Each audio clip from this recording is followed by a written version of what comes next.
اور قوم کے نام اپنے مخالفین کو بھی بلایا۔ چنانچہ خاندان گاج کے 3 شہزادے بھی اپنے حلقہ اثر سے فوج اکٹھی کر کے اپنے جانثاروں کے ساتھ دارالحکومت کی طرف چل کھڑے ہوئے، مگر انہیں راڈرک پر بھروسہ نہ تھا، اس لیے انہوں نے شہر میں داخل ہونے سے گریز کیا اور کرتبہ سے باہر وادی کبیر کے اس پار مقام تکندہ میں فوج کے ساتھ اترے۔ رفتہ رفتہ یہی مقام فوجی چھاؤنی بن گیا اور راڈرک کا لشکر 1 لاکھ کی تعداد تک پہنچ گیا۔ ادھر طارق نے اپنی اتنی بڑی جمعیت کے فراہم ہونے کا حال سنا تو کچھ سراسیمہ ہوا۔ اس نے موسیٰ بن نصیر کو تفصیلات کی اطلاع دے کر کمک طلب کی۔ موسیٰ بھی غافل نہ تھا، وہ کمک کے لیے پہلے سے کشتیوں پر کشتیاں تیار کرا رہا تھا۔ چنانچہ کمک کی طلب کے ساتھ ہی اس نے 5,000 فوج بھیجی اور اب اسلامی لشکر کی مجموعی تعداد 12,000 ہو گئی۔ اس اثناء میں راڈرک کوچ کرتا ہوا جنوبی اندلس کی طرف چلا۔ ادھر طارق نے بھی اسلامی لشکر کو آگے بڑھایا اور دونوں فوجوں کا سامنا دریائے گواڈلیٹ کے داہنے کنارے بحر محیط کے ساحل سے تقریباً 7 میل کے فاصلے پر مقام شریش میں ہوا۔ دونوں فوجوں نے آمنے سامنے ڈیرے ڈال دیے اور طرفین لڑائی کی تیاری میں مصروف ہو گئے۔ راڈرک کی یہ 1 لاکھ سپاہ گھوڑوں اور قیمتی اسلحہ سے آراستہ تھی، ادھر صرف 12,000 مجاہدین تھے۔ اگرچہ یہ بڑے قوی ہیکل، جنگجو اور بہادر تھے، مگر ان کے پاس نہ گھوڑے تھے اور نہ مکمل اسلحہ۔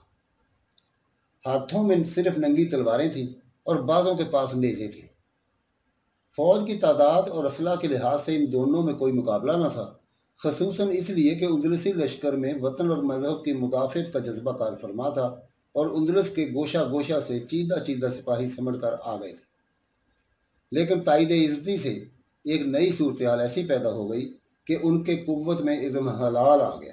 کاؤنٹ جولین اسلامی لشکر کا ہم رکاب تھا، اس کے آدمی دشمنوں میں مل جل گئے تھے اور جاسوسی اور تفرقہ اندازی کی حکمت عملی اختیار کیے ہوئے تھے۔ کاؤنٹ جولین اپنی کمانڈ گاز شہزادوں پر پھینکنے میں کامیاب ہو گیا۔ اس نے انہیں ان کی کھوئی ہوئی عظمت یاد دلا کر مسلمانوں کی اطاعت قبول کر لینے میں درخشاں مستقبل کی یاد دلائی۔ چنانچہ گاز شہزادوں نے طارق کو اپنے پیغمبر کے ذریعے راڈرک کی حکومت پر غاصبانہ قبضہ کر لینے اور ان لوگوں کا اپنے حقوق سے دستبردار نہ ہونے سے مطلع کیا اور اپنی موروثی جاگیریں واگزار رکھنے کی شرط پر اسلامی لشکر کی مدد کرنے پر آمادگی ظاہر کی۔ یہ شاہی جاگیریں اندلس کے نہایت ہی زرخیز علاقوں میں 3,000 کی تعداد میں تھیں۔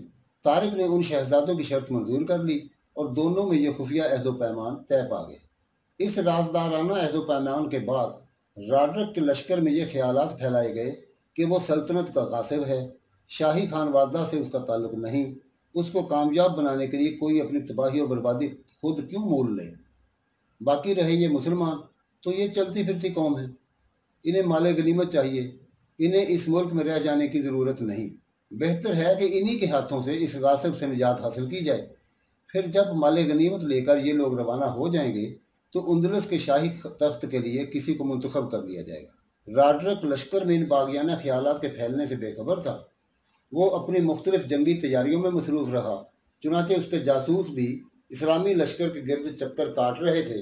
اس نے مسلمانوں کی عام حالت کا اندازہ لگانے کے لیے بعض جری اور معتبر آدمیوں کو بھیجا تھا، مگر وہ اپنے کو مسلمان سے چھپا نہ سکے اور مسلمانوں کے ہاتھ سے بچ نکلنے میں کامیاب ہو گئے۔ ان جاسوسوں نے اپنے جو تاثرات راڈرک سے بیان کیے وہ اس کے لیے اور زیادہ حوصلہ شکن ثابت ہوئے۔ انہوں نے کہا، یہ وہی صورتیں ہیں جو صندوق میں دکھائی گئی تھی، ان سے مقابلہ آسان نہیں۔ یہ آپ کے پاس آنے والے ایسے ہیں کہ یا تو اپنی موت چاہتے ہیں یا وہ زمین جو آپ کے قدموں کے نیچے ہے۔ انہوں نے واپسی کے تخیل کو مٹا دینے کے لیے اپنے جہازوں کو بھی جلا دیا ہے اور ثابت قدم کے ساتھ اس زمین پر صف آرا ہو گئے ہیں۔ ان کے لیے ہماری زمین پر کوئی ایسا مقام نہیں جہاں وہ بھاگ کر پناہ لے سکیں۔ ایک طرف راڈرک کی فوج میں ان مختلف قسموں کا اضطراب پھیل رہا تھا، لیکن دوسری طرف مسلمان سپاہی بھی دشمنوں کی تعداد کی کثرت اور ان کے قیمتی سامان جنگ کو دیکھ کر مرعوب ہو رہے تھے۔ اسلامی سپہ سالار طارق بھی اس سے بے خبر نہ تھا، مگر وہ جلد ہی اس خوف و ہراس کو دور کرنے میں کامیاب ہو گیا۔ چنانچہ اس نے اسی رات کو جس کی صبح کو لڑائی شروع ہوئی، مسلمانوں میں جوش و ولولہ اور عزم و استقامت کی روح پھونکنے کے لیے ان کے سامنے ایک بڑی پرزور تقریر کی، جس نے مسلمانوں کے ڈوبے ہوئے دلوں کو سنبھال لیا اور وہ لڑنے مرنے اور فتح مندی سے ہمکنار ہونے کے لیے تیار ہو گئے۔ طارق کی یہ تقریر تاریخی کتابوں میں قلم بند ہے۔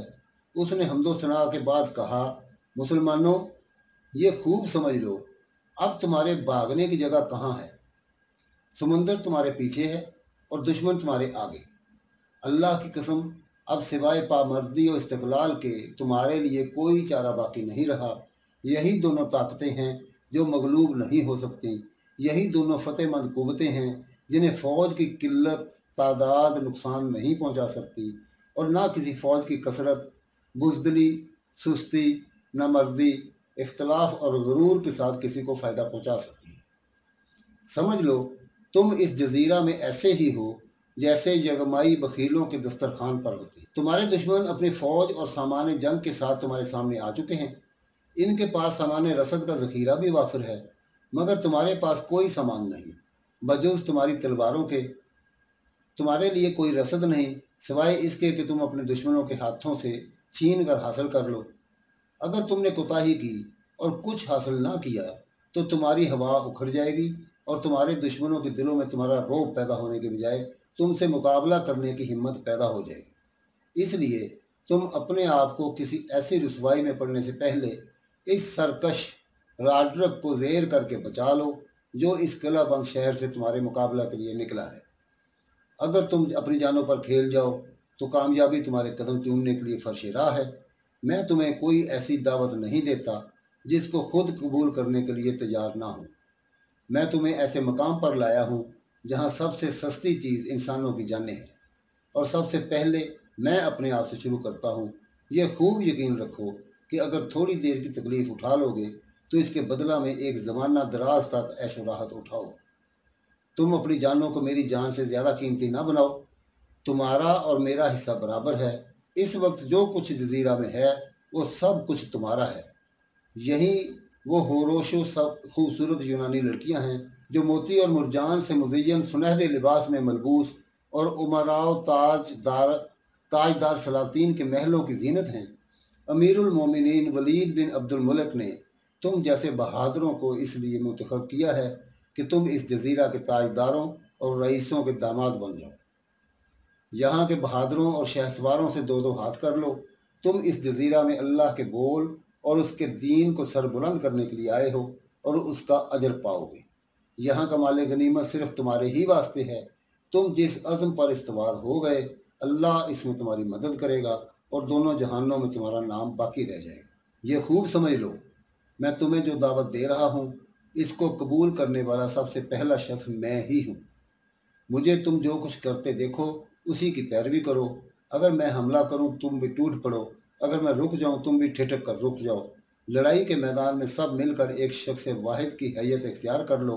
جس وقت دونوں فوجیں ٹکرائیں گی اس وقت میں خاص طور پر اس سرکش راڈرک کی طرف رخ کروں گا۔ اگر میں اس سرکش کا کام تمام کرنے کے بعد مارا جاؤں تو میں تمہارے کام کو پورا کر جاؤں گا۔ تم بہادر اور عقل مند ہو، اس کے بعد تم اپنے کاموں کو خود سنبھال سکتے ہو، اور اگر میں اس تک پہنچنے سے پہلے ہی مارا جاؤں تو تم میرے اس عزم کو پورا کر لینا، اس پر حملہ آور ہو کر اس کا کام تمام کرنا اور اس جزیرہ کی فتح کو مکمل کر لینا، کیونکہ اس کے قتل کے بعد ان کی ہمتیں ٹوٹ جائیں گی۔ اگر میں مارا جاؤں تو غمگین نہ ہونا، رنج و ملال نہ کرنا اور نہ آپس میں جھگڑ کر ایک دوسرے سے لڑنے لگنا، ورنہ تمہاری ہوا اکھڑ جائے گی اور دشمنوں کے لیے تم پیٹھ پھیر دو گے اور قتل و گرفتار ہو کر برباد ہو جاؤ گے۔ خبردار، پستی کو قبول نہ کر لینا اور اپنے آپ کو دشمنوں کے حوالے نہ کر دینا۔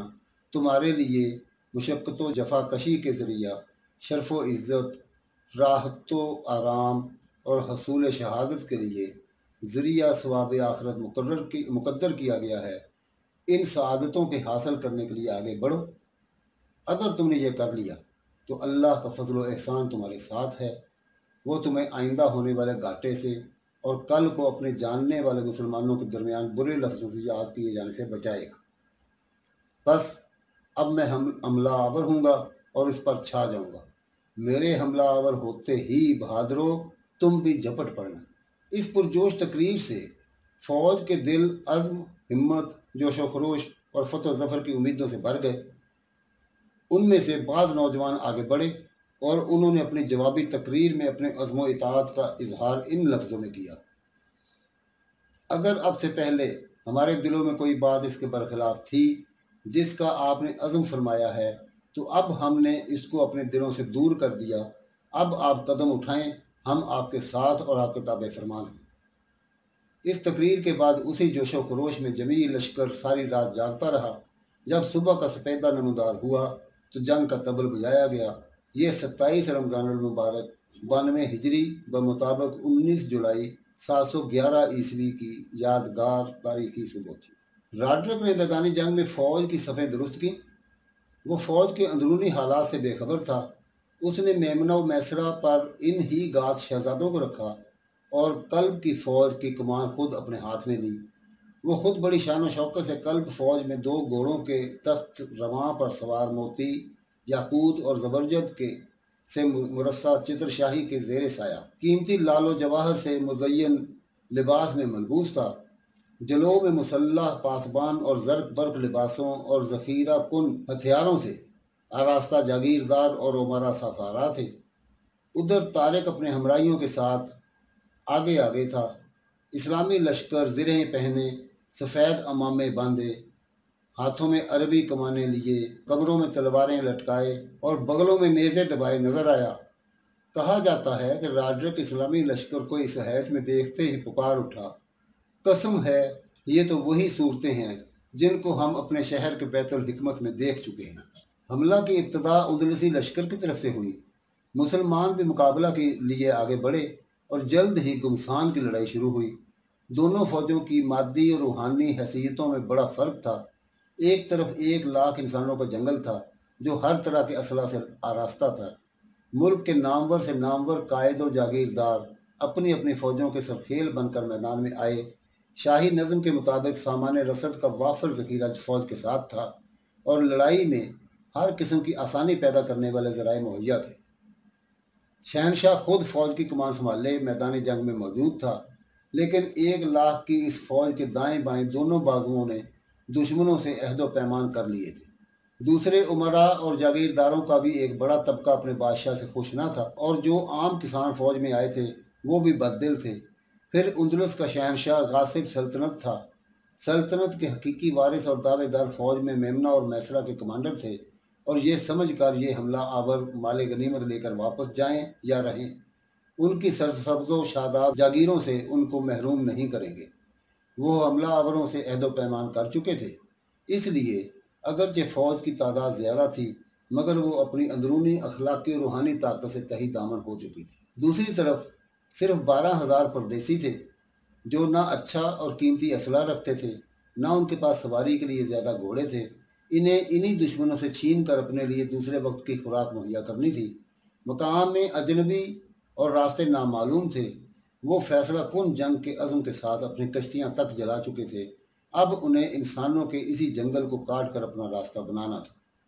اس لیے وہ ہمت و استقلال سے اس عزم کے ساتھ آہنی دیوار بن کر اس میدان میں کھڑے تھے کہ یا تو اس جزیرہ کے مالک بن کر رہیں گے یا ان میں ہر فرد جام شہادت نوش کر کے اسی زمین کی خاک پر ہمیشہ کے لیے سو رہے۔ اس لیے جب گمسان کی لڑائی شروع ہوئی تو یہ 12,000 سر بکف مجاہدین 1,00,000 کی ٹڈی دل فوج پر بھاری ہوئے۔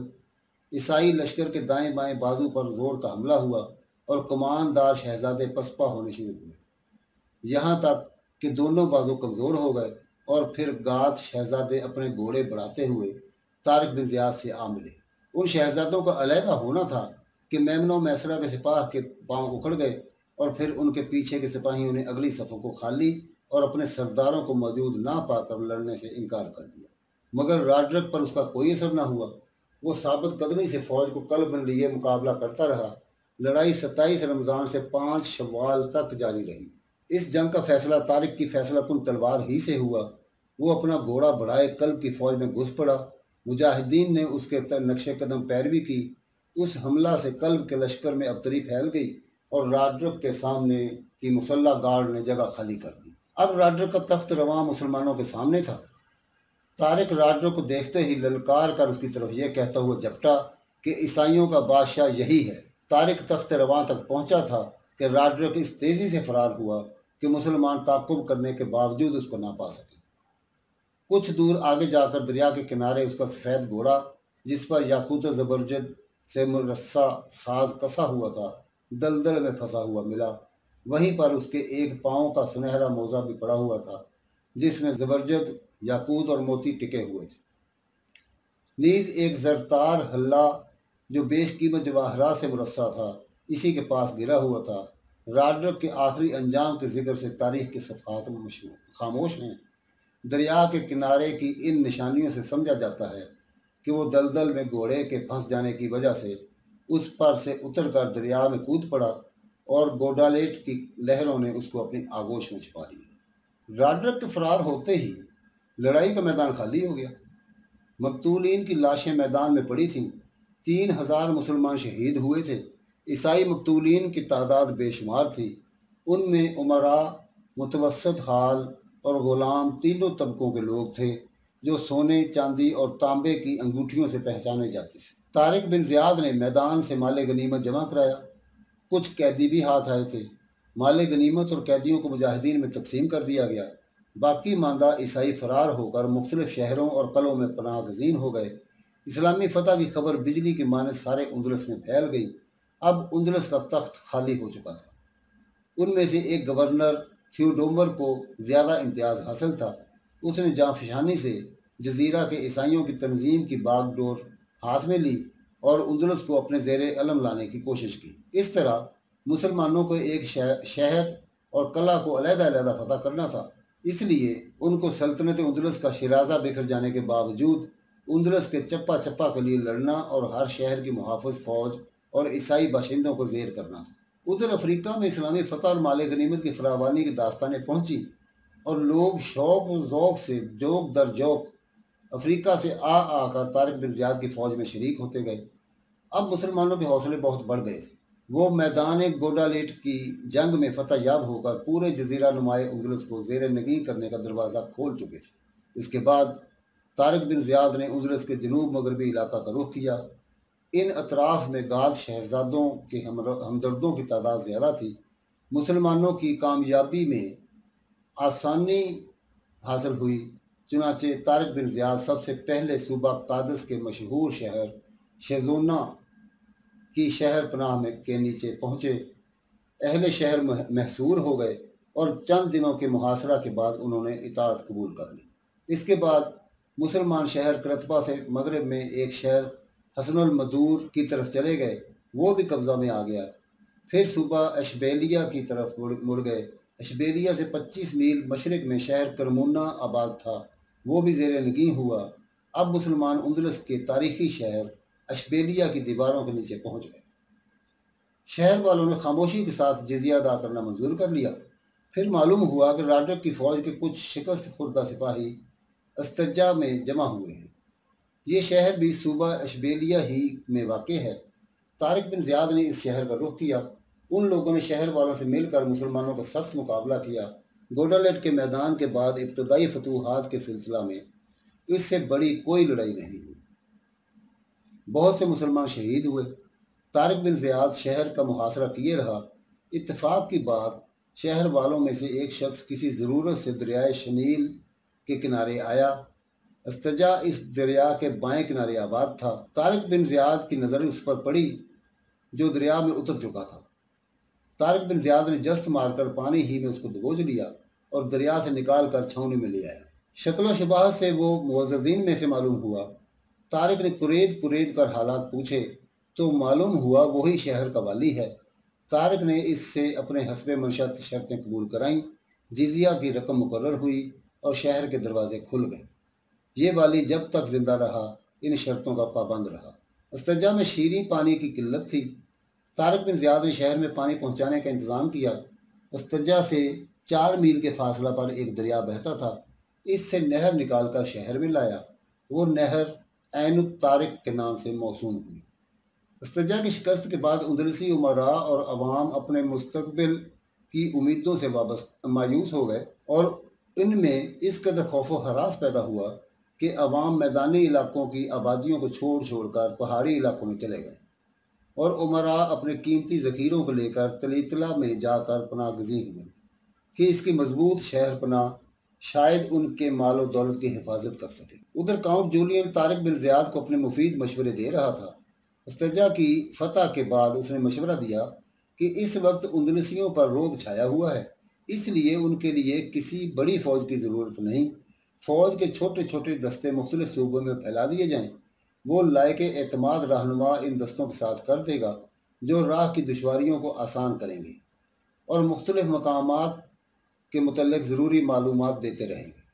خود طارق فوج لے کر دارالسلطنت تلیتلا پر حملہ آور ہو تاکہ اس سے پہلے کہ اندلسی آپس میں مل کر کسی کو ڈارڈرک کا جانشین منتخب کریں اور ان میں کوئی شرازہ بندی پیدا ہو، انہیں اسی انتشار کی حالت میں زیر نگین کر لیا جائے اور مختلف صوبوں کے اہم مرکزوں اور دارالسلطنت پر قبضہ کر لیا جائے۔ طارق نے کاؤنٹ جولین کی اس تجویز کو پسند کیا، چنانچہ اس نے ایک طرف ان فتوحات کی تفصیلات موسیٰ بن نصیر کے پاس لکھ بھیجی اور دوسری طرف عملی قدم اٹھانے کے لیے استرجا کو صدر مقام قرار دیا۔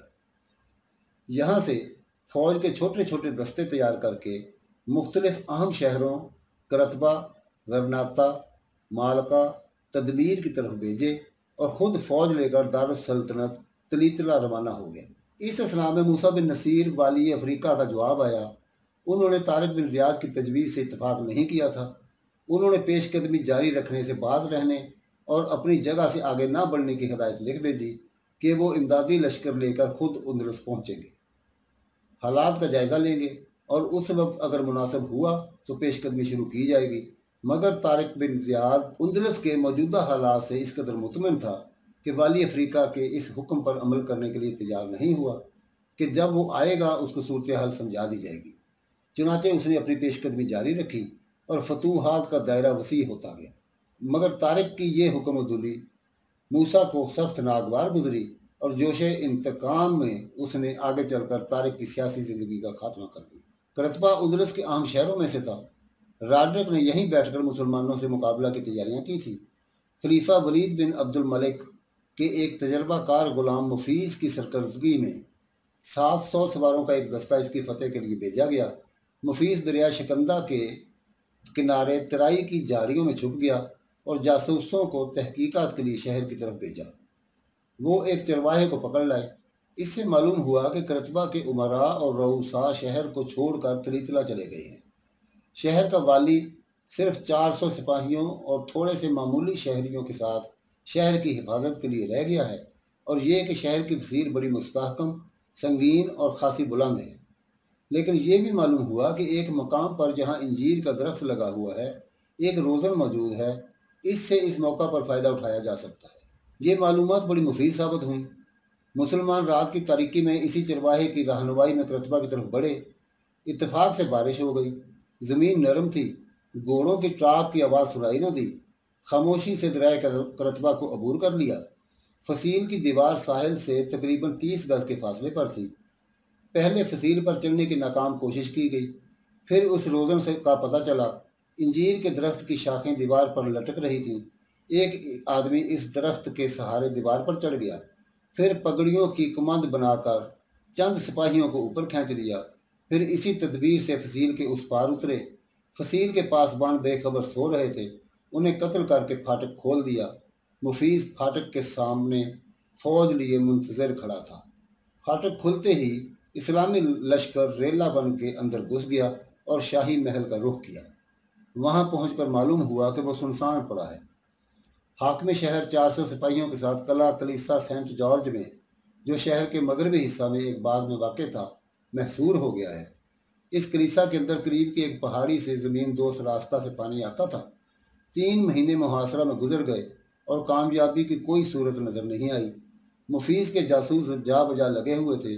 ان میں سے ایک حبشی غلام رباح اپنی حماقت سے کلیسا کے باغ کے ایک درخت پر چڑھ کر پھل توڑ کر کھانے لگا۔ اس پر ایک اہل کلیسا کی نظر پڑ گئی اور اس کو پکڑ کر قلعہ میں لے گئے۔ کہا جاتا ہے کہ اہل کلیسا نے اس سے پہلے کسی حبشی کو نہیں دیکھا تھا۔ اس کے جسم کی سیاہی کو دھونے کے لیے اس چشمہ پر لے آئے جس میں پانی آ کر جمع ہوتا تھا۔ اس طرح رباح نے پانی کے اس ذخیرہ اور اس کے راستے کو دیکھ لیا۔ جب لوگوں کو اس کے جسم کی سیاہی کے قدرتی ہونے کا یقین آیا تو کلیسا میں لے جا کر اس کو قید کر دیا، مگر وہ اتفاق سے کسی طرح قید سے نکل بھاگا اور 7ویں دن مفیس کے پاس آ کر کلیسا اور اس کے چشمہ کے چشمدید حالات بیان کیے۔ یہ واقعہ خواہ صحیح ہو یا نہ ہو، بہرحال کسی نہ کسی ذریعہ سے مفیس کو کلیسا کے اندر پانی پہنچنے کا سراغ مل گیا، چنانچہ اس نے فوراً ہی اس زمین دوز نہر کے راستہ کو روک دیا۔ پانی کا بند ہونا تھا کہ کلیسا کے محصورین کو اپنی بربادی کا یقین آ گیا۔ مفیس نے اسلام یا جزیہ قبول کرنے کی شرط پیش کی، مگر کلیسا نے راسخ العقیدہ غیور عیسائی تھے، انہوں نے ان میں سے کسی بھی دعوت کو قبول کرنے سے انکار کر دیا۔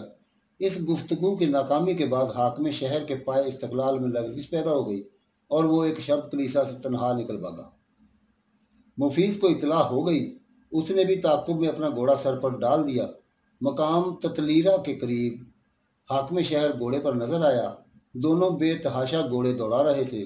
اتفاق سے حاکم شہر کا گھوڑا ایک تالاب پھاندنے میں ٹھوکر کھا کر گرا اور اس کی گردن کی ہڈی ٹوٹ گئی۔ مفرور پریشانی کے عالم میں اپنی ڈال پر بیٹھ گیا۔ مفیس بجلی کی طرح کونستا سر پر آ گیا اور آتے ہی ہتھیار چھین کر گرفتار کر لیا۔ لیکن حاکم شہر کے گرفتار ہو جانے کے بعد کلیسا والی ہمت نہ ہارے، اگرچہ ان کی جان پر بن گئی۔ بالآخر مفیس نے ان کو زیر کرنے کی سخت سے سخت تدبیر اختیار کی، یعنی کلیسا کے گرد آگ جلوا دی، جس سے مجبور ہو کر انہیں اطاعت قبول کرنی پڑی۔